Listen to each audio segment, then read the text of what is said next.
Honeybee, the busy life of Apis mellifera. One summer morning, deep in the nest,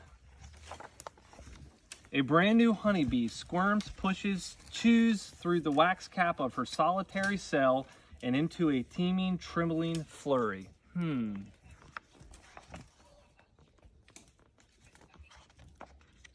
Tongues lick, antenna touch, bodies clamor and scramble over thin wax comb. The new bee rests, soft, fuzzy, and female, like all newly emerged worker bees.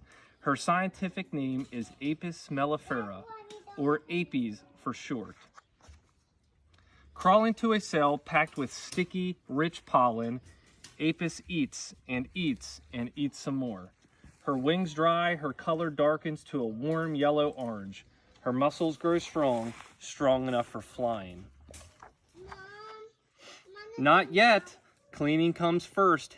Apis's first job is to tidy the hive's nursery. She hauls away leftover bits, carts off old wax caps, leaves each cell ready for a new bee egg.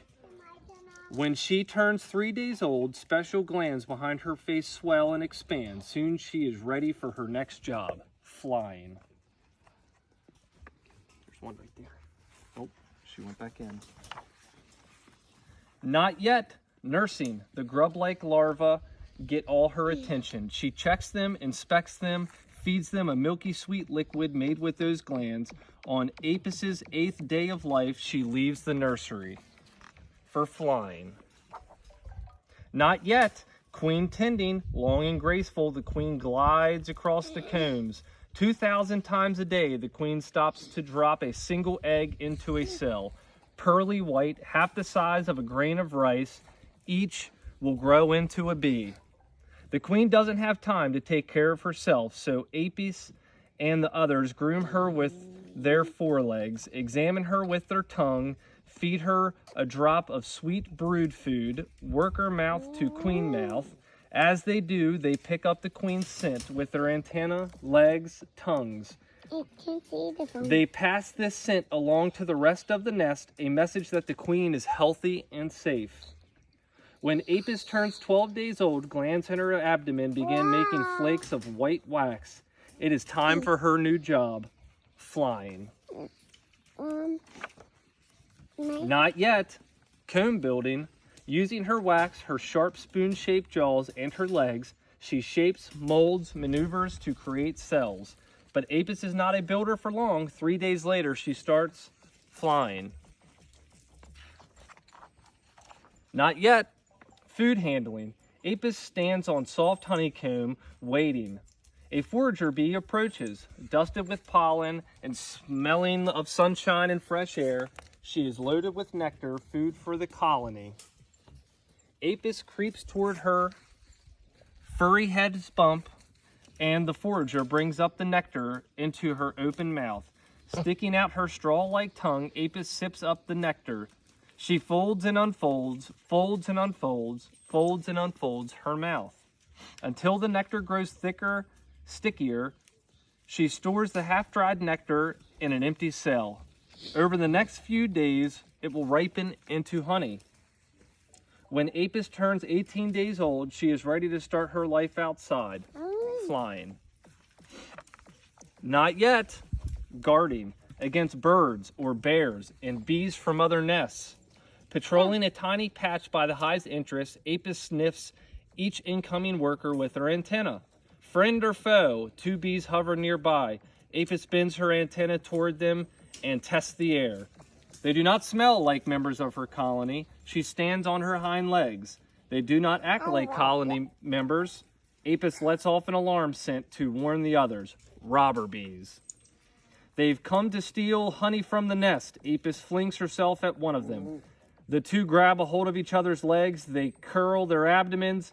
They roll and grapple. Apis buzzes, bites, and burrows. She is willing to give up her life to protect her nest and its honey.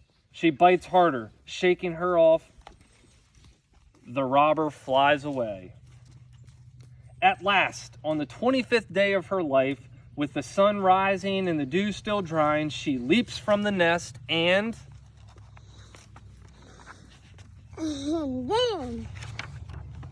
And then. She flies.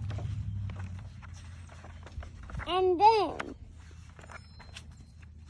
Thousands of other bees rise from the nest too, first to orient themselves and then to forage for water or collect a sticky plant sap called propolis, a kind of bee glue, or gather pollen. In Apis, she is in search of sweet nectar. Her antenna tastes the breeze, milkweed, coneflower, clover. She can smell the sugary goodness inside their blossoms.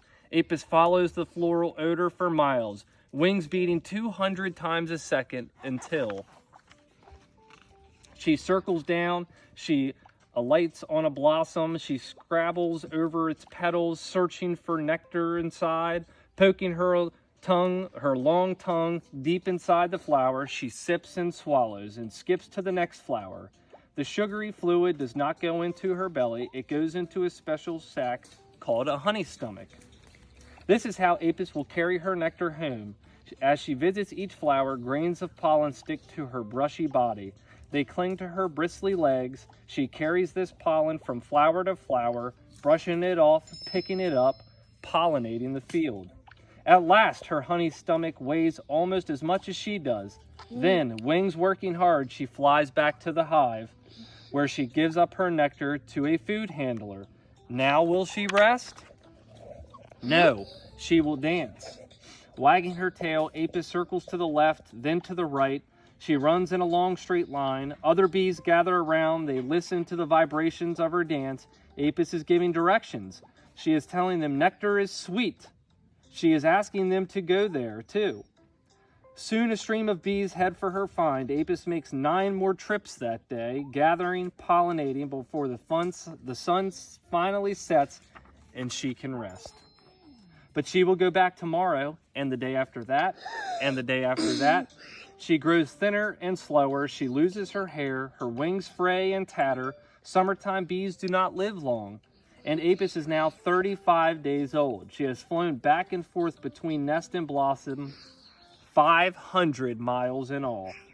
She has visited 30,000 flowers. She has collected enough nectar to make 1/12 of a teaspoon of honey. Her work is done. On the morning, Apis drops to the ground. The air is warm, the sun is rising, and the nectar is sweet. She rolls to her back. Her legs move limply. Her wings beat weakly. Above her, blossoms nod in the summer breeze. Apis stills.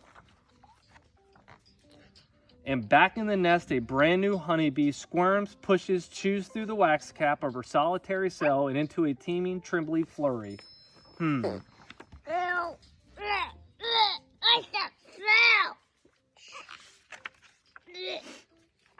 So that's the story of Honeybee, the busy life of Apis mellifera. And now we can look. These are our honeybees. This is our bee yard.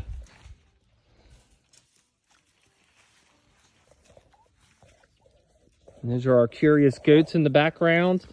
And you're probably wondering why I have this silly mask on. This is to protect bees from flying in my face. Thank you all for listening and have a great day.